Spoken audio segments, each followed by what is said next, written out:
A mim fala muito alto ao coração pensar que o despojamento, ele nos coloca num contato com a realidade que nenhuma outra situação pode fazer.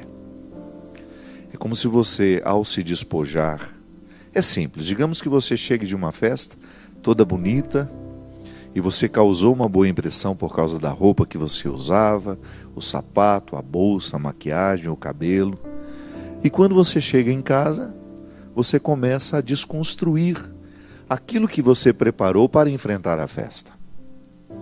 Roupa, acessórios, tudo isso que nós usamos é uma forma que a gente tem de valorizar um pouco, né, o nosso visual, para que a gente cause uma boa impressão em quem está ali, do outro lado.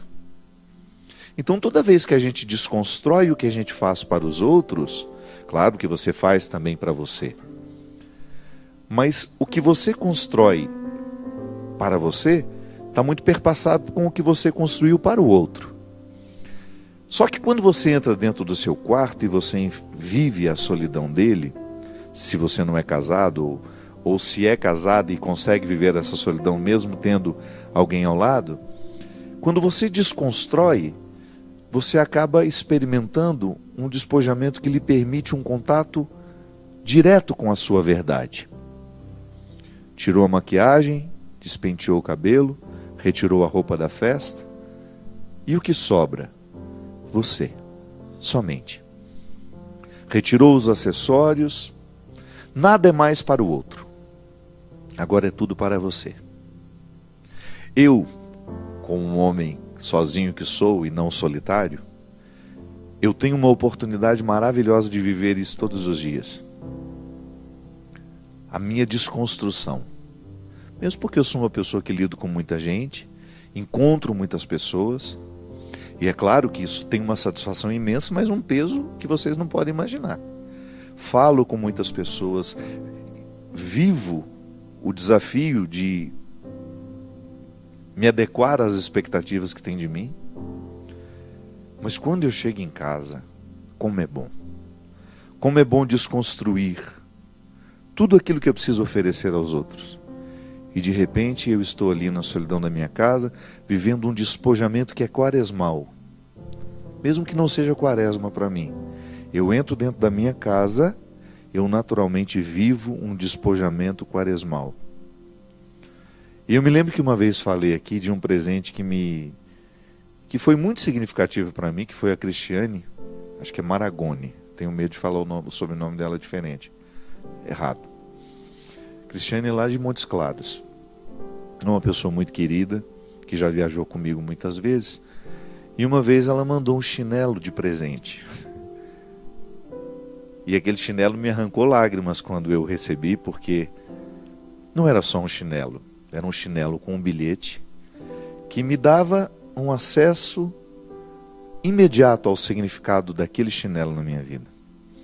Eu agora não me recordo exatamente as palavras e não vou tentar recordar para não empobrecer a beleza do que ela me escreveu. Mas ela me propunha que aquele chinelo pudesse ser para mim o lugar do descanso, de estar com os meus, de estar com aquelas pessoas que não esperam de mim o que os outros lá de fora esperam. Ela me recomendava que ao colocar aqueles chinelos nos pés, eu pudesse experimentar momentos especiais da vida. E eu me lembro que chorei mesmo, emocionado com o presente e o bilhetinho. E eu comecei a pensar que os momentos mais especiais na minha vida, eu não os vivi de sapatos, mas descalço. No despojamento. Sim, eu já tive que estar em muitos lugares de forma elegante. E gosto até. Não tem problema com a oportunidade de estar bem vestido, com os meus paramentos ou com um terno. Eu gosto dos paramentos bonitos, eu gosto da beleza. Eu não tenho nenhuma hipocrisia em ficar dizendo que não gosto. Gosto sim. Ah, mas como é bom a gente não precisar de tudo isso. Eu acho que o que Jesus propõe para a gente, no exercício quaresmal, é justamente o esquecer o que o os aparatos podem nos oferecer, para a gente ter a oportunidade de chegar ao que o nosso coração pode nos oferecer. Às vezes, minha gente, nós temos uma pretensão de que são os outros que vão nos nutrir disso, com isso ou com aquilo. Mas não. O que o outro nos oferece é apenas um complemento. A minha nutrição emocional, ela depende exclusivamente daquilo que eu escolho viver. O despojamento me proporciona isso. Um contato muito honesto com aquilo que eu estou escolhendo. Porque enquanto eu estou vivendo na convivência com os outros, eu posso muito bem estar maquiando a minha verdade. Eu posso estar até colocando um obstáculo para que o outro não acesse a minha verdade. É isso que nós chamamos de hipocrisia. Quando nós colocamos um filtro que prejudica o outro ter acesso à nossa verdade. Aí a gente finge. Finge que é, finge que acredita, finge que sente. Mas quando nós não temos isso, não há por que mentir para você. Então aquela solidão que nós vivemos, ainda que seja entrando no banheiro, tá certo, digamos que você não tem o quarto só para você. Mas em algum momento da vida você tem um momento só seu. É disso que eu estou falando. Quando você não precisa oferecer nada aos outros. Quando você naturalmente tem um contato com aquilo que você se oferece. Porque às vezes nós estamos preocupados com o que nós estamos oferecendo aos outros e não conseguimos alterar a qualidade do que nós oferecemos, é porque nós não estamos acostumados a refletir e pensar no que nós estamos nos oferecendo. Sim, porque o que eu ofereço aos outros é uma consequência daquilo que eu me ofereço. Os sacrifícios quaresmais, as penitências, todas elas são formas de ensinar-nos a qualidade daquilo que nós nos oferecemos. Sim, porque o despojamento nos faz conhecer a verdade. Você naturalmente é encaminhado à sala onde você vai identificar o que de fato você precisa. Observe uma pessoa que está morrendo, por exemplo, ou que sabe que vai morrer. Todos nós vamos morrer, é claro. Eu falo daquelas doenças terminais. Saia por aí visitando leitos, pessoas que sabem que morrerão em breve. E você vai ver o que é o significado do despojamento quaresmal. Sabe aquele cobrir-se de cinzas que a Sagrada Escritura nos recomenda? O vestir-se de sacos e cobrir-se de cinzas. Isso é uma metáfora lindíssima, muito significativa, que remete à necessidade que o ser humano tem de esquecer tudo o que ele colocou como um adereço para ajudar a viver. Não dá tempo. Não temos mais tempo a perder. Então o estar vestido de sacos e coberto de cinzas é uma referência a essa verdade, a esse despojamento, por exemplo, que uma pessoa que sabe que vai morrer está vivendo. Ela está experimentando a sua verdade nua e crua. Pergunte a ela o que interessa agora. Pergunte a ela quais são os projetos que ela tem, quais são os sonhos. Nada é muito longe, tudo está muito logo aqui. Não há tempo para o muito longe. Não há espaço para o daqui um tempo, não, é tudo agora.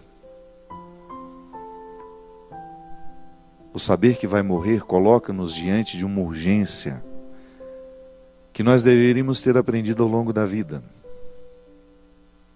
Sim, porque só quando estamos diante do que de fato importa é que a gente é capaz de separar o que pode esperar do que não pode.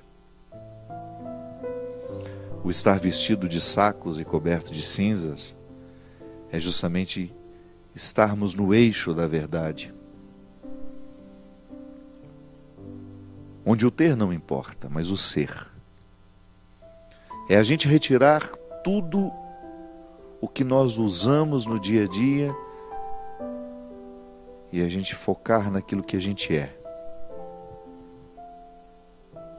Hoje nós começamos dizendo que Deus nos ama, que Deus cuida da gente. Sim, não há nada mais urgente nos dias de hoje. O ser despojado, coberto de saco e de cinzas, vestido de saco e coberto de cinzas, é o ser que Deus ama. Este ser que fica a sós, que entra no quarto e que retira tudo o que precisou usar para que os outros lhe amassem. Todos os diplomas, todo o sucesso, para que os outros lhe admirassem. Deus não precisa disso. Deus ama o ser despojado, miserável, pecador, o que se esconde, o que tem medo. Quando eu falo que Deus me ama, você pode pensar que eu estou me referindo ao Padre Fábio de Mello que eu me tornei. Claro, eu tenho orgulho de tudo que eu me tornei, de tudo que eu fiz. Mas quando eu falo que Deus me ama, quando eu prego que Deus me ama, estou falando do menino que nunca foi acreditado, que teve 1000 dificuldades na vida. É esse que Deus elegeu. Dele eu não me esqueço, minha gente. Do Fábio vestido de sacos e coberto de cinzas. Não esse que está aqui agora, transformado pela vida. É aquele que se recolhe no quarto, que é miserável demais e que Deus não deixa de amar. Talvez você esteja acostumado a ser querido, ser amado por aquilo que você oferece de bom. E talvez por isso você se sinta tão sozinho, porque você sabe que você não é tão bom assim sempre. E talvez você tenha muita ansiedade em deixar de fazer isso ou fazer aquilo, porque você sabe que é fazendo que você tem o afeto das pessoas. Essa ansiedade cai por terra com o verdadeiro significado do sacrifício quaresmal. Porque ele lhe desobriga. Esse sacrifício lhe desobriga de parecer, não é o tempo das aparências, é o tempo do cultivo. Da mesma forma como uma árvore precisa enfrentar o inverno, se ela não se despojar das folhas e concentrar toda a sua essência na raiz, ela morre. Ela não suporta o tempo da dificuldade, do despojamento. Mas é vivendo despojada neste tempo que ela se prepara para a primavera. E depois volta com toda a beleza renovada. Sim, o recolher-se no quarto, recolher-se ainda que seja no banheiro, num cubículo da sua casa para viver esse sacrifício quaresmal, é a única forma que você tem de se preparar para a vida. Para dar conta de tudo que você precisa enfrentar. Para viver com qualidade tudo o que você precisa viver. A Quaresma nos prepara para a Páscoa, para a ressurreição. Isso é muito significativo. E isso não pode ser apenas um tempo litúrgico de um mês e meio, não. Isso é a dinâmica da vida. A liturgia, ela reflete o que nós vivemos diariamente. Todos os dias eu passo por experiências quaresmais e também experimento a Páscoa. Às vezes eu passo semanas inteiras, mesmo que não seja quaresma, mas mergulhado na necessidade do despojamento. Por quê? Porque o despojamento é importante para a gente se recordar quem a gente é. Eu me lembro quando eu já tinha grandes eventos que me colocavam para falar com grandes multidões. Estava lá todo glamorizado, né? Com as pessoas querendo falar comigo, isso e aquilo.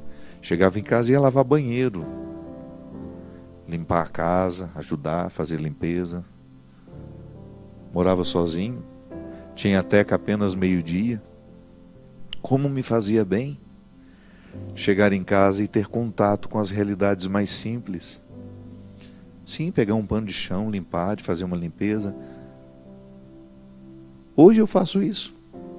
Para mim é bom de vez em quando pegar e lavar a louça do café. Por quê? Esse despojamento eu não preciso fazer, eu tenho alguém que faça por mim. Mas é bom fazer. É bom a gente arrumar a cama da gente. Esse despojamento faz muito bem a quem o exercita. Que você começa a criar com a vida uma relação mais saudável, mais solidária.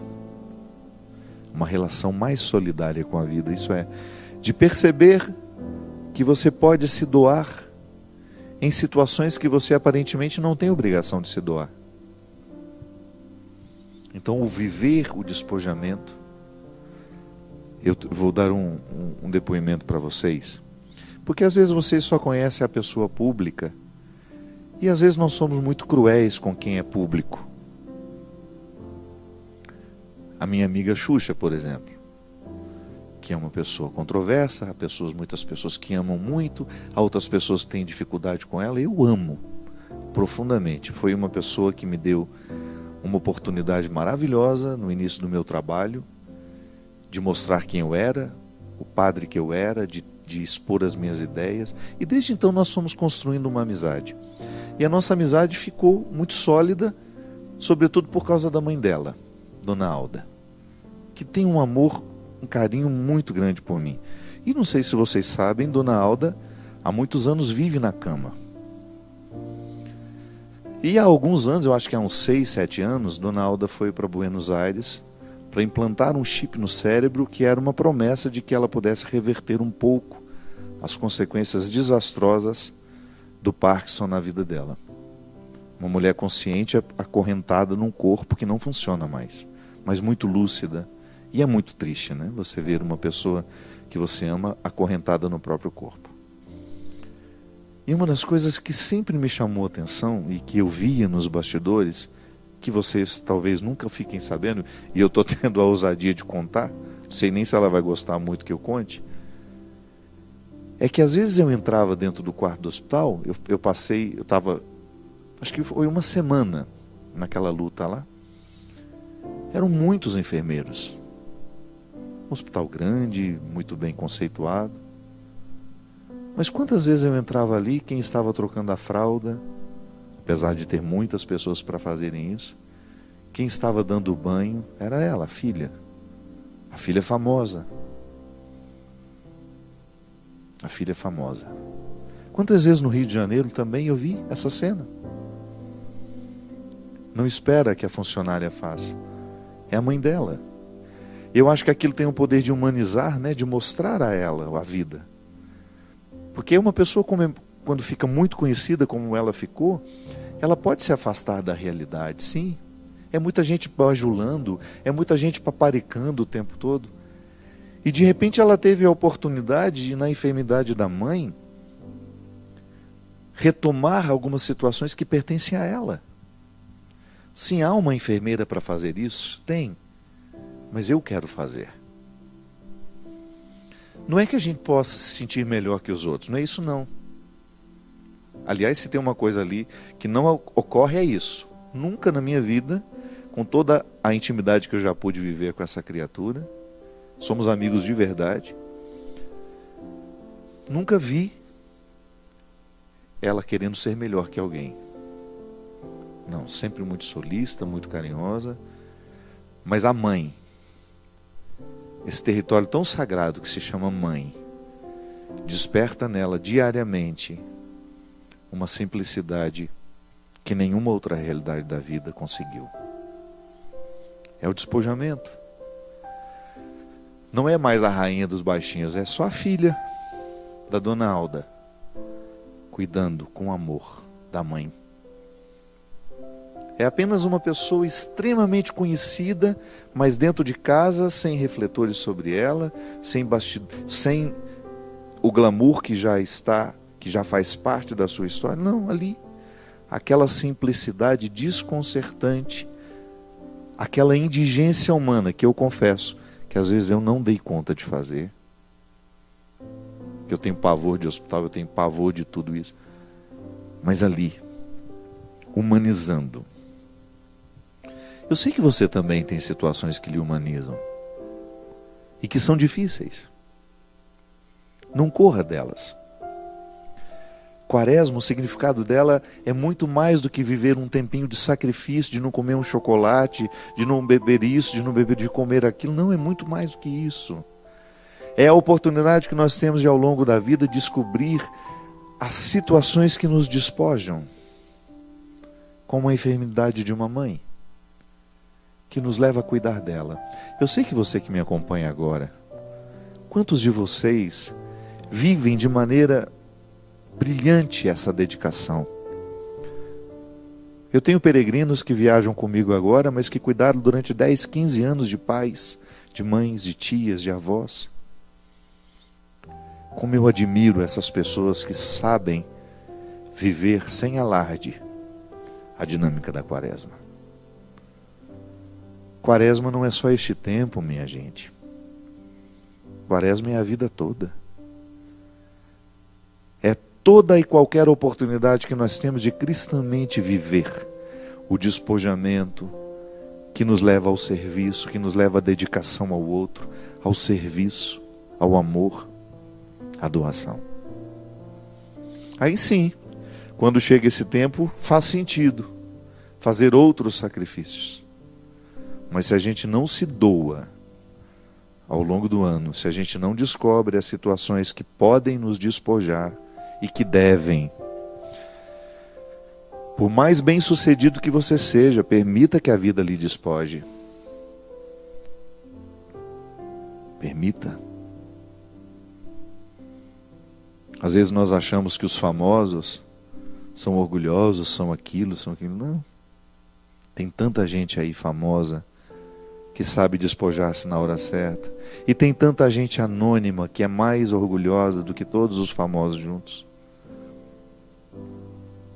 Tanta gente que precisa aprender a dinâmica do despojamento, a simplicidade do dia a dia, o não sentir-se melhor que os outros, o descobrir onde é que eu posso lhe servir, onde é que eu posso lhe ajudar, em pequenas gentilezas do nosso dia a dia. Eu não preciso abrir aquela porta, não é obrigação minha, mas eu estou vendo que o outro está com dificuldade, eu vou lá. Me faço servidor dele naquele momento. São muitas as situações que convidam você a viver esse despojamento. Despoje-se, não perca a oportunidade, porque isso só lhe traz benefícios. Porque é uma feliz oportunidade que você tem de ter contato com a sua verdade, com aquilo que você tem de mais sagrado, e que não é para os outros, volto a dizer. Num primeiro momento isso é seu, somente depois poderá ser levado adiante.